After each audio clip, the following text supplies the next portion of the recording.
Shalom, selamat pagi semuanya. Apa kabar kalian hari ini? Semoga kalian ketika bangun hari ini dengan ucapan syukur, tidak terbeban karena harus bangun pagi lagi. Kenapa?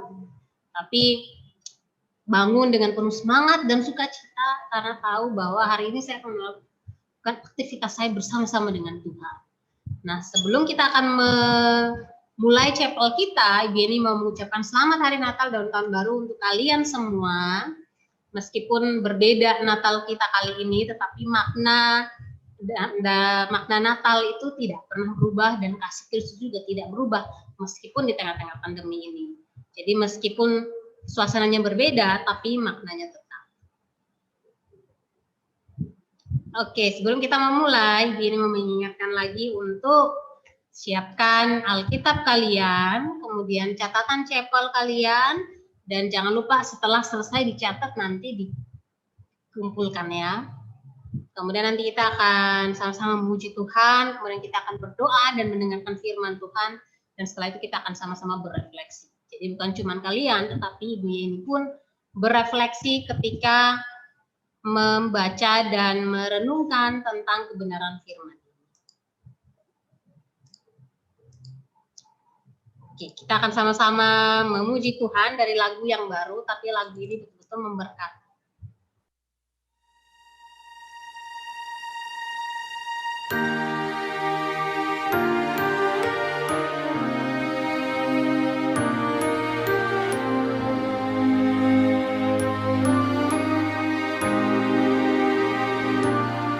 Saat ku berjalan,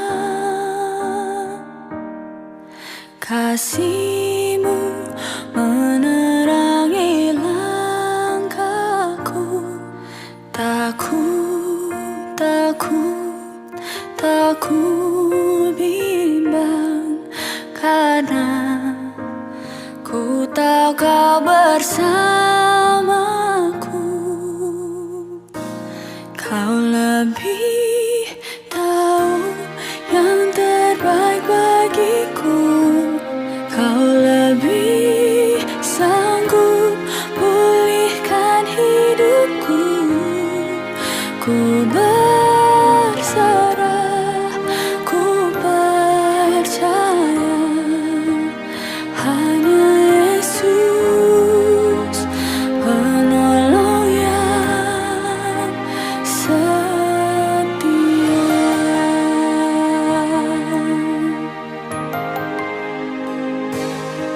Saat ku berjalan,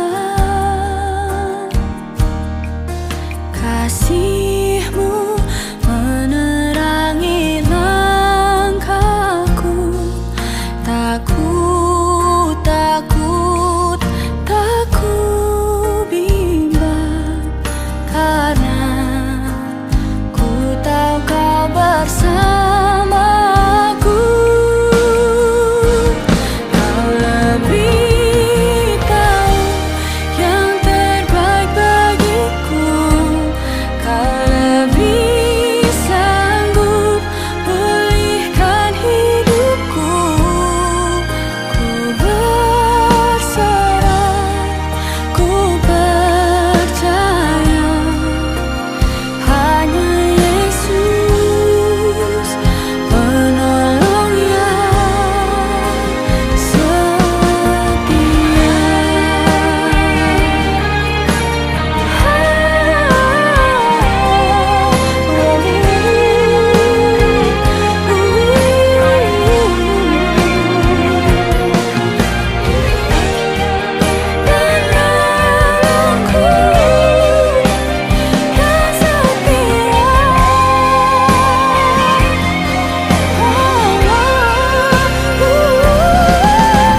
sudah memuji Tuhan, mari kita berdoa minta pertolongan Tuhan untuk memampukan kita fokus mendengarkan firman Tuhan.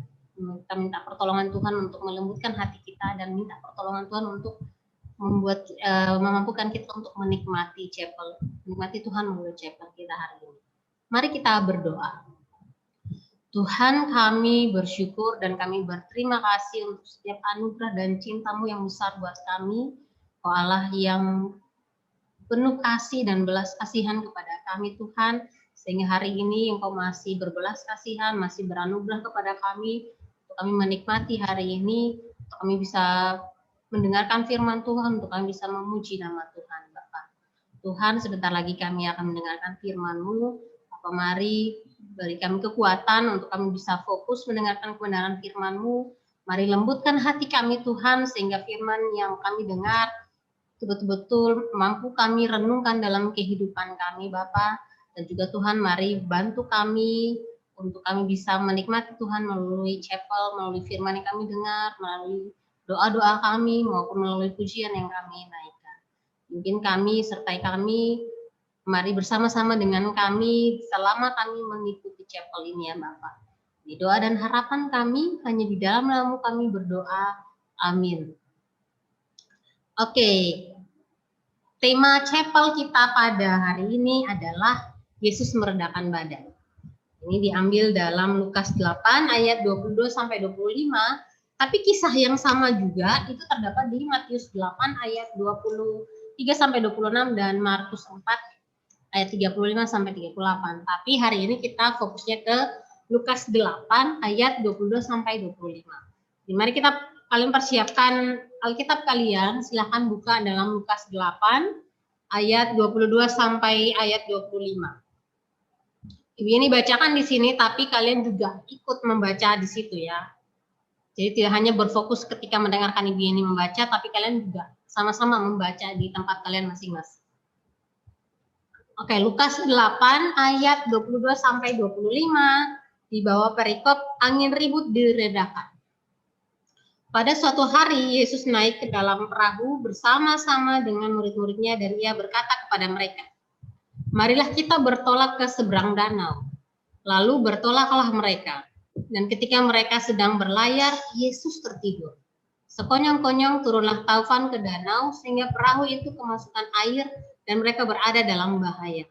Maka datanglah murid-muridnya membangunkan dia, katanya, "Guru, guru, kita binasa." Ia pun bangun lalu menghardik angin dan air yang mengamuk itu. Dan angin dan air itu pun reda dan danau itu menjadi teduh. Lalu katanya kepada mereka, "Di manakah kepercayaanmu?" Maka takutlah mereka dan heran, lalu berkata seorang kepada yang lain, "Siapa gerangan orang ini sehingga ia memberi perintah kepada angin dan air dan mereka taat kepadanya?" Ya, demikian firman Tuhan. Ibu ini akan coba menceritakan kembali dari ayat 22 sampai ayat 25 ya. Di ayat 22 ini Tuhan memberi perintah, marilah kita bertolak ke seberang. Nah, kemudian bagaimana respon murid-muridnya? Mereka taat dan akhirnya bertolaklah mereka.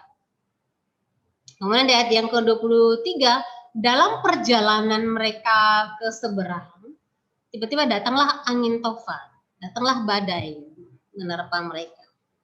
Terus di mana Tuhan saat itu? Di mana Yesus?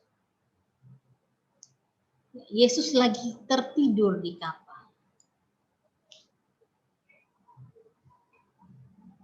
Kemudian di ayat 24, karena mereka sudah berusaha sekeras mereka,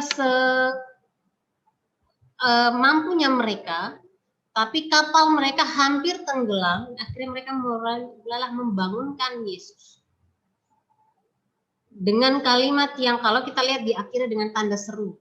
Ini berarti sudah antara bercampur kepanikan dan takut bercampur jadi satu, sehingga mereka membangunkan Tuhan. Dan kata-kata mereka adalah kita binasa. Karena untuk mereka ini sudah tidak ada lagi harapan buat kita.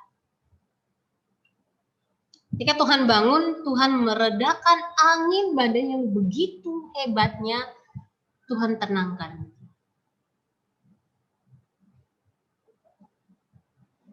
Pertanyaannya, apa ya kira-kira yang kamu rasakan ketika kamu dikelilingi badai seperti itu? Perasaanmu bagaimana? Contohnya kamu dari sini mau ke Rote, itu biasa orang bilang di Tugu Afu ya. Kalau kamu di keadaan seperti itu, perasaanmu seperti apa? Kemudian apa yang paling kamu takuti saat itu? Dan apa yang kamu butuhkan ketika kamu menghadapi badai seperti itu? Kalau pertanyaan nomor 1, apa yang kamu rasakan saat itu? Badai pasti takut ya. Ibu ini juga kalau di tengah-tengah badai, apalagi Ibu ini tidak tahu berenang dan harus berada di tengah-tengah badai, itu yang dalam pikiran Ibu ini adalah ketika saya tenggelam, ya ketika kapalnya terbalik atau tenggelam berarti saya juga ikut tenggelam. Kemudian apa yang saya takuti ketika saya berada di badai itu? Saya takut mati, saya takut binasa. Makanya tadi murid-murid Tuhan Yesus pun mengatakan bahwa kita akan binasa. Kemudian apa yang kamu butuhkan di saat seperti itu? Yang kita butuhkan adalah apa? Pertolongan. Ada yang bantu menolong kita melewati badai itu. Ada yang mampu menyelamatkan kita dari badai itu.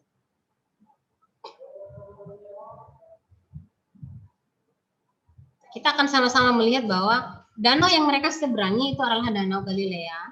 Ini kalau kalian lihat gambarnya. Ini gambar dari Danau Galilea. Nah, ini danaunya ini cukup besar ya.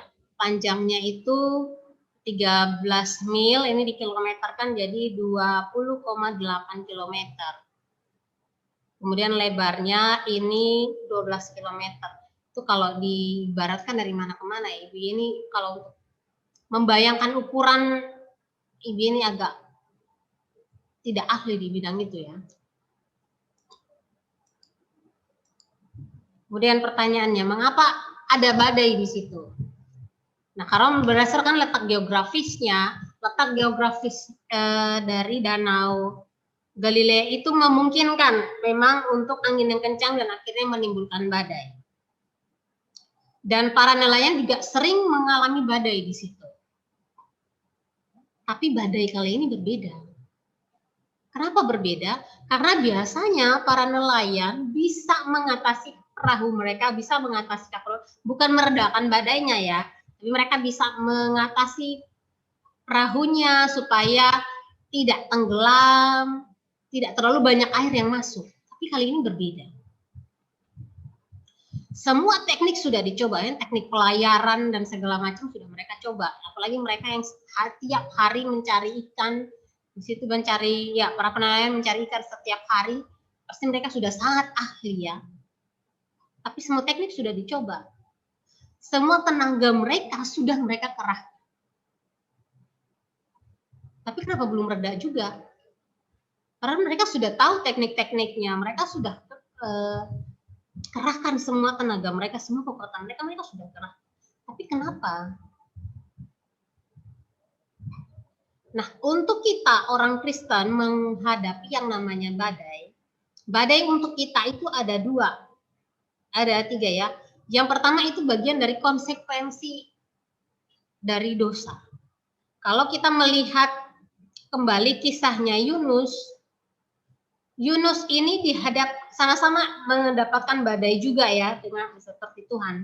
Tetapi perbedaannya adalah Yunus itu diberikan badai karena dia menolak perintahnya Tuhan. Tuhan menyuruh dia untuk pergi memberitakan Injil, tapi dia malah lari, dia tidak mau. Ini dia terkenalah badai itu. Kemudian yang berikut badai itu juga merupakan hasil dari ketaatan kita.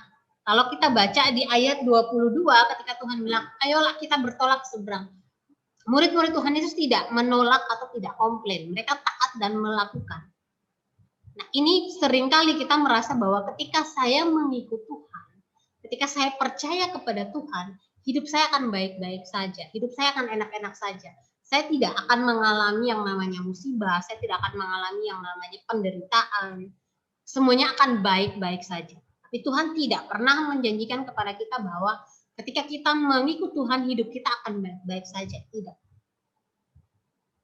Ketika kita mengikut Tuhan, Tuhan bilang, pakailah kuk yang kupasang.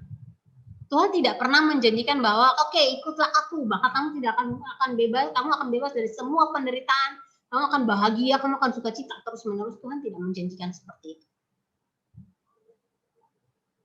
Ya, terus kenapa ada badai? Nah, badai ini untuk menguji kesetiaan dan ketaatan murid-murid. Siapa murid-murid Tuhan Yesus? Kita semua adalah murid-murid Tuhan Yesus. Apakah kita setia dan taat kepada Tuhan ketika kita menghadapi badai?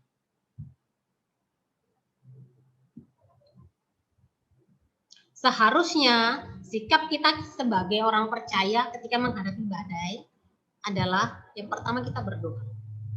Kalau kita lihat yang tadi di ayatnya itu dikatakan bahwa ketika badai datang mereka berusaha sekuat tenaga. Mereka menggunakan semua kekuatan mereka, semua kepintaran mereka untuk apa? Untuk mengatasi kapal ini supaya tidak tenggelam. Tetapi yang harusnya kita lakukan sebagai orang Kristen ketika kita menghadapi badai. Bukan badai seperti yang ini, tapi badai masalah atau persoalan apapun yang kita hadapi. Yang pertama harus kita lakukan adalah apa? Kita berdoa. Kita berdoa dan kita berseru kepada Tuhan. Yang dilakukan murid-murid mereka memanggil Tuhan ketika apa? Ketika mereka sudah merasa bahwa kekuatan mereka, kepintaran mereka sudah tidak sanggup lagi mereka pakai untuk mengatasi badai itu. Barulah di titik itu mereka mengingat keberadaan Yesus dan mereka berusaha untuk membangunkan Yesus. Tapi Tuhan tidak menginginkan hal itu dari kita. Yang Tuhan mau ketika kita menghadapi badai, kita berseru kepada Tuhan, kita minta pertolongannya Tuhan. Ketika kita sudah berdoa, berseru, minta pertolongan Tuhan, kita harus percaya dan betul-betul mengandalkan Tuhan sepenuhnya. Bukan lagi kita percaya dan akhirnya kita bilangnya percaya, tetapi pada pelaksanaannya adalah tidak. Kita bilang, oh saya sudah berserah pada Tuhan, tapi pada kenyataannya adalah saya masih ragu Tuhan. Betulkah akan seperti ini? Tapi bukan berarti juga ketika kita dalam masalah, kemudian kita percaya, saya percaya dan mengandalkan Tuhan. Jadi saya menunggu kedatangan Tuhan Tuhan sendiri akan datang membantu dan menolong saya. Tapi kita lupa bahwa Tuhan bisa bekerja melalui banyak hal. Kalau kalian pernah mendengar ilustrasi ketika ada badai, ada banjir, ada satu orang yang di atap rumah dan dia berseru kepada Tuhan untuk minta pertolongan.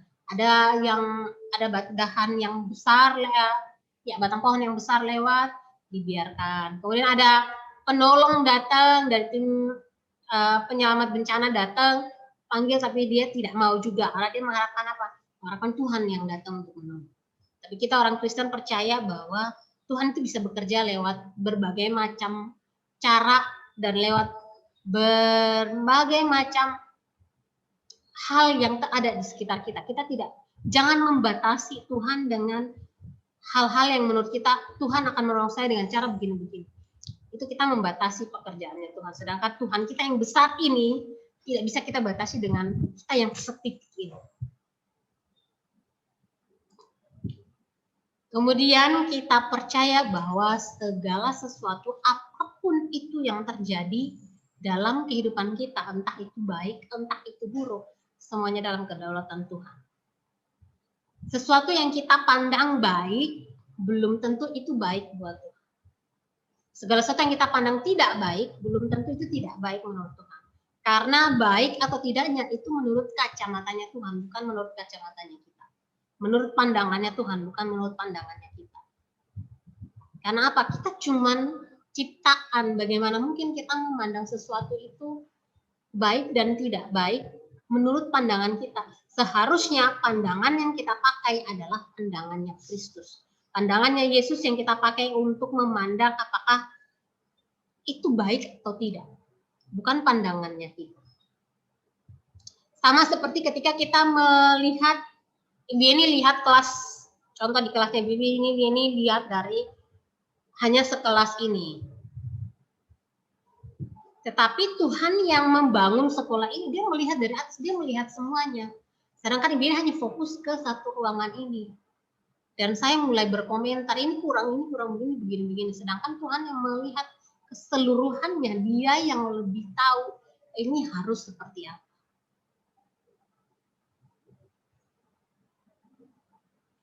Nah kemudian hidup kita ini bukan jalan tol. Kenapa ini bilang hidup kita bukan jalan tol? Karena kita merasa bahwa kalau kita ikut Tuhan, hidup saya itu tanpa hambatan. Jalan tol berarti jalan tanpa hambatan. Jadi ketika saya mengikut Tuhan, saya taat Tuhan, saya percaya, kemudian saya rajin berdoa, saya rajin baca Alkitab, saya rajin gereja, hidup saya tidak akan ada masalah. Hidup saya akan baik-baik saja. Berarti kamu jadi jalan tol saja supaya hidupmu tidak ada mulus tanpa hambatan seperti itu. Nah, bagaimana menurut kalian yang saat ini kita lagi benar-benar dihadapkan dengan yang namanya badai corona? Mungkin banyak ada beberapa dari kita yang merasa oh cuman corona, atau bahkan ada yang melihat ketika awal-awal corona datang, kenapa Tuhan membiarkan corona ini muncul? Menurut pandangan kita baik tidak baik, tapi apakah kita melihat itu dari pandangannya Tuhan atau tidak? Apakah ini bagian dari Tuhan mau mengajar? Apakah ini bagian dari konsekuensi Tuhan terhadap dosa saya? Atau bagian dari Tuhan lagi menguji kesetiaan dan ketaatan saya melalui virus corona ini? Mungkin yang ini lagi bahas hari ini adalah virus corona, tapi mungkin kalian lagi menghadapi badai-badai yang lain. Entah kalian mungkin di rumah dengan orang tua kalian, atau dengan teman kalian, atau dengan diri kalian sendiri. Badai seperti apa yang lagi kamu hadapi? Apakah ketika kamu menghadapi badai-badai ini, kamu datang dan berdoa dan berseru kepada Tuhan atau tidak? Oh, betul-betul melihat bahwa oh semua ini karena kesalahan manusia. Ini memang semua dalam kesalahan manusia. Tapi kenapa Tuhan mengizinkan? Kita seringkali karena terlalu banyak tanya kenapa Tuhan begini, kenapa begini, kenapa harus begitu, kenapa harus begini. Jangan sampai kita dikasih pertanyaan yang sama kayak Tuhan kasih ke murid-murid di ayat 25. Di manakah kepercayaanmu? Kenapa virus corona begini? Kenapa dia lagi makin bermutasi, makin parah? Kenapa makin banyak muncul klaster-klaster baru? Kenapa corona, Tuhan? Kenapa harus Indonesia kena corona begini banyak? Kenapa pasien makin banyak yang meninggal? Dan segala macam. Kenapa Tuhan saya diberikan masalah ini? Tuhan kenapa harus begini? Kenapa keluarga saya ditimpa masalah begini dan sebagainya? Kenapa saya harus kehilangan begini? Tuhan hanya bertanya satu kalimat yang cukup ini ya, di manakah kepercayaan?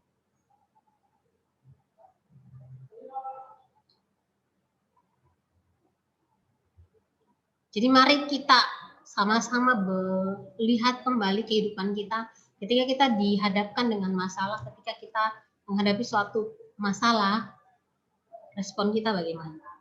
Apakah setiap hal yang kita bicarakan bahwa semua dalam kedaulatan Tuhan, semua dalam kedaulatan Tuhan, percaya saja, apakah kita menghidupi kata-kata itu atau hanya sekedar kata-kata yang keluar dari mulut kita?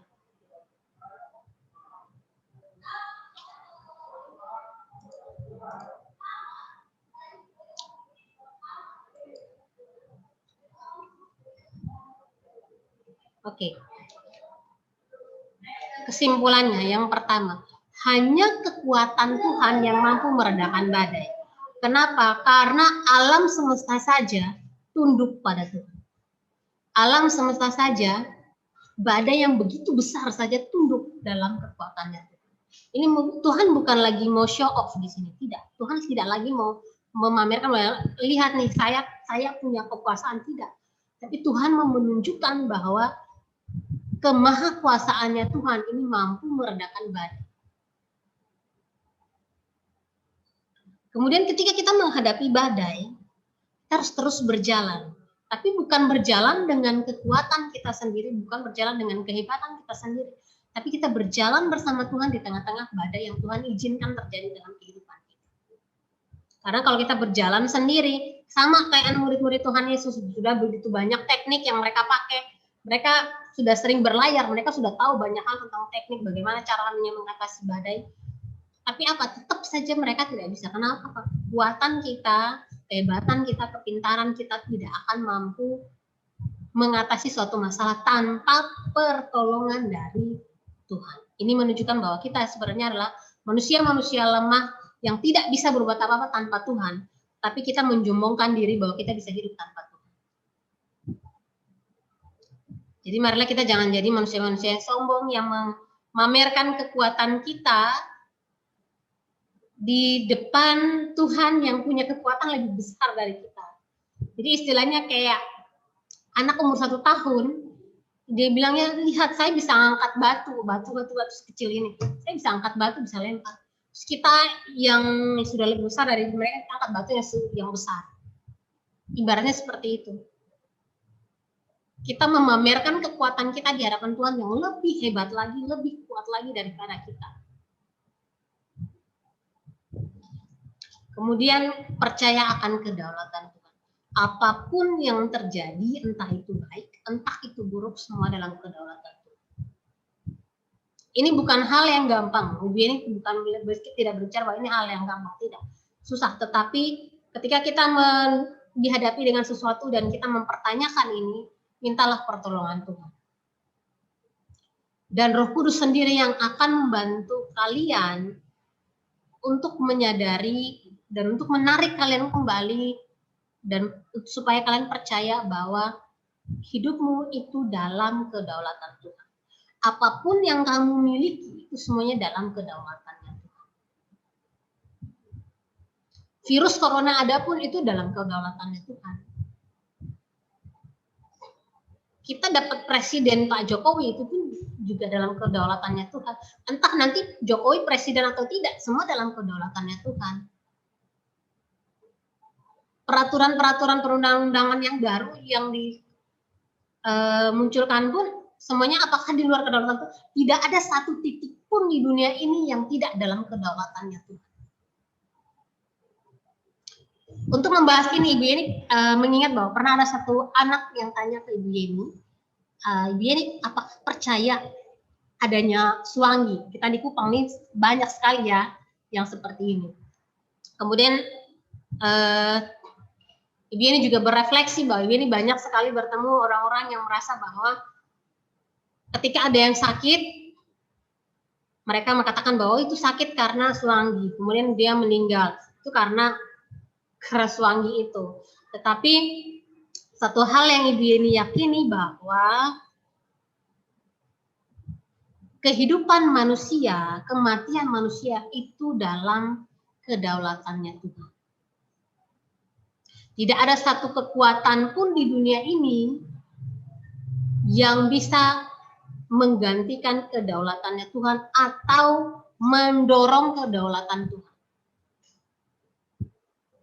Jadi jangan sampai kita berpikir bahwa ada hal-hal lain, ada kekuatan lain yang akhirnya mengganti kedaulatannya Tuhan. Jadi kedaulatannya Tuhan bisa diganti, itu kan mustahil sebenarnya. Jadi marilah tanam dalam pikiran kita, dalam hati kita, apapun yang terjadi, semuanya dalam kedaulatannya Tuhan. Tidak ada satu titik pun yang tidak ada dalam kedaulatannya Tuhan.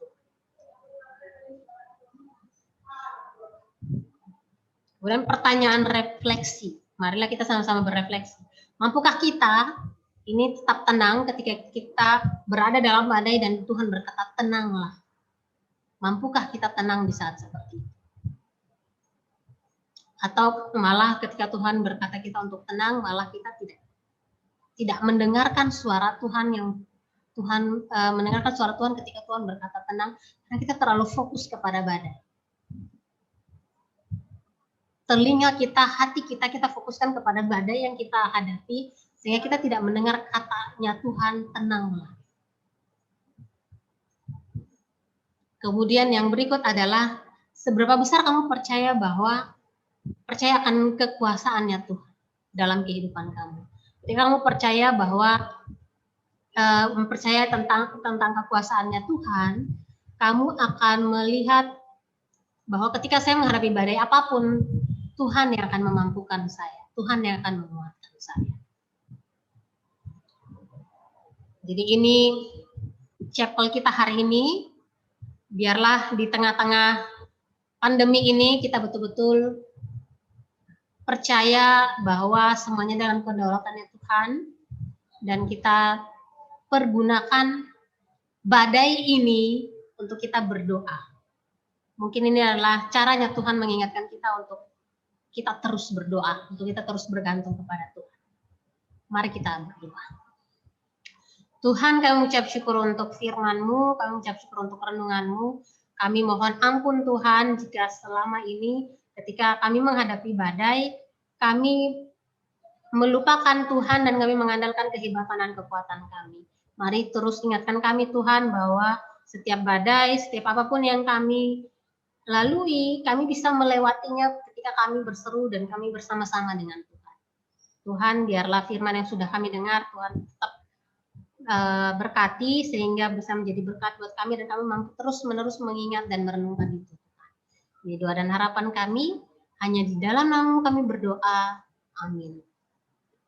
Oke, terima kasih anak-anak. Jangan lupa setelah ini kirimkan video, bukan video. Setelah ini tolong kirimkan catatan chapelnya ya. Terima kasih.